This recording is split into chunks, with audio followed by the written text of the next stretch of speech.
It is a truly insane and un-American effort to change the rules in the middle of the game.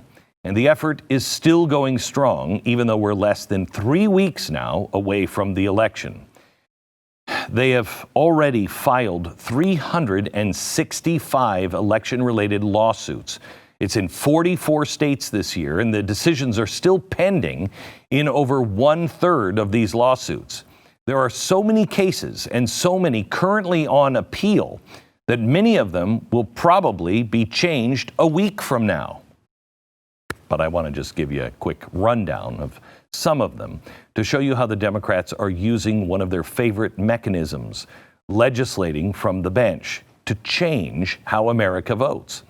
In Arizona, for example, October 5th was the deadline to register to vote. It's always been that. But just hours before the deadline, the U.S. District Judge Stephen Logan magically extended the deadline for over 3 weeks to October 23rd. By the way, completely unrelated, Judge Logan was a President Obama appointee, and he blamed the pandemic for interfering with face-to-face voter registration efforts. Never mind the fact that people had all year to register to vote by October 5th, according to the state law. Could it possibly, now this is just me thinking out loud, have anything to do with the fact that Arizona has 140,000 more Republicans registered to vote than Democrats this time around? Also in Arizona, another U.S. District Judge, Douglas Reyes, who is also an Obama appointee, ruled in favor of the Democrats to allow voters 5 extra days after the election, to get around to sign in that mail-in ballot. I mean, if you neglected it in the first place, we got to give you some extra time. You've had months to get this right. And Democrats still think that you need 5 extra days after the election. Fortunately, this one is on appeal. In Pennsylvania, a federal judge dismissed a lawsuit by the Trump campaign seeking to prevent potential fraud.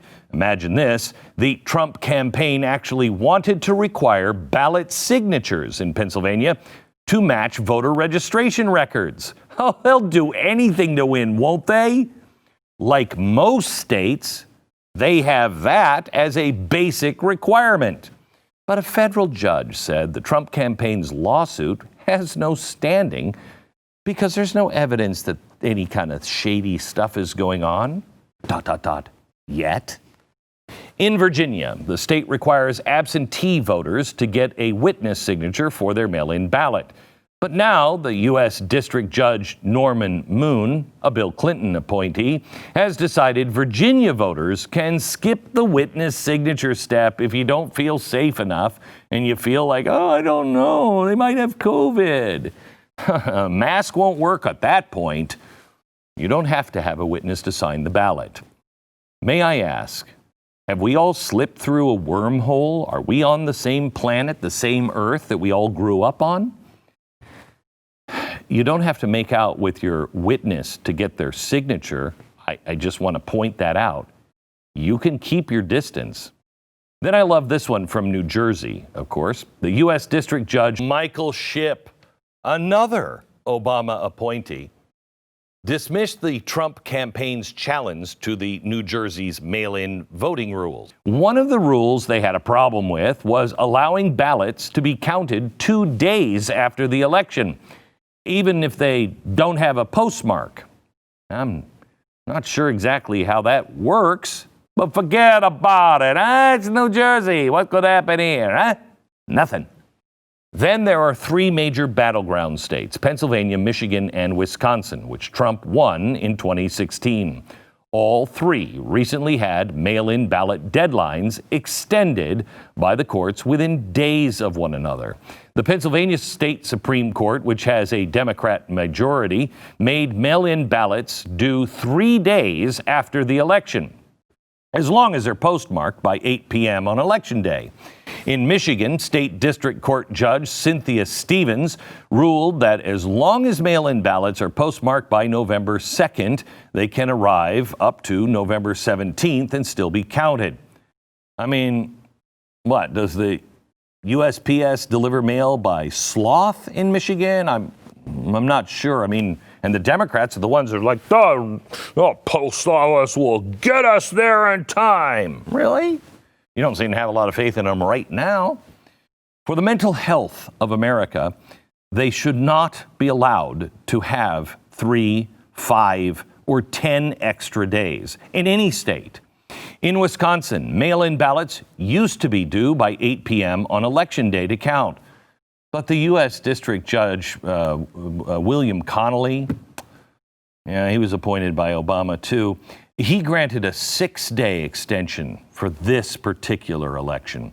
Late last week, however, a federal appeals court blocked that ruling, so Democrats will likely have to appeal this one to the U.S. Supreme Court.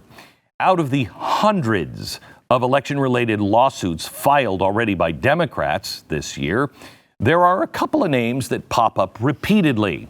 One is the group called the League of Women Voters. They support initiatives like allowing anyone with a driver's license to vote, even if they're not a citizen. That's great. The League also supports taxpayer-funded abortion on demand, strict gun control, and universal health care. And with goals like that, naturally, they're funded by the George Soros Open Society Institute. The League of Women Voters have been very active litigants for the Democratic Party, with 5 cases still pending. But by far, the Democrats' top election lawyer is Marc Elias. Now, he's the director of a political law division at Perkins Coie law firm. It's a swanky law firm, which has about 40 lawyers dedicated solely to the Democratic candidates for office and political nonprofits. Now, since the mid-2018 midterms, Marc Elias and his political law division at Perkins Coie now have all but 3 U.S. Senate Democrats as clients, plus 100 House Democrats. So on election night, the DNC keeps a plane ready near Washington, D.C. to take Elias anywhere in the country where a Democratic candidate might be facing a recount. Do you remember Al Franken, his head-scratching come-from-behind Senate victory in 2008 when Democrats came up with an extra 312 votes during the recount? They're all of a sudden, they're like, oh my gosh, look what I got in my pocket. You know who that was? That was Marc Elias. Yeah, that was his case. Yeah, he was the general counsel for John Kerry's 2004 presidential campaign and for Hillary Clinton in 2016. And in 2016, it was Elias who hired the investigative firm Fusion GPS, to perform the, opposition research on Donald Trump. Isn't that crazy? Such a small world. I mean, everybody knows everybody. Fusion GPS then hired Christopher Steele, who put together the infamous Steele dossier. Elias was also the guardian on the information in the Steele dossier, and guarded with his life he did. He also, was the guardian on the payments to Fusion GPS. Elias, the man responsible for hiring Fusion GPS, is now the Democrats' point man for their nationwide legal strategy to expand mail-in voting. Elias has practically made his entire career out of voting cases, in large part because of another left-wing giant who has a passion for rewriting America's voting laws. I mean, do I have to even say it at this point? It's just so. It's George Soros. Before the 2016 election, Soros gave the Elias law firm $5 million, specifically earmarked to litigate cases around the U.S. involving photo ID requirements, limitations on early voting, and the handling of absentee ballots. In 2017, Elias joined the board of Priorities USA. This is a left-wing super PAC This group's nonprofit arm, called Priorities USA Action, is now in charge of Elias's crusade against voting laws. Earlier this year, Priorities USA got another $5 million from George Soros. Who would have guessed it? To continue to fight the fight to change voting rules.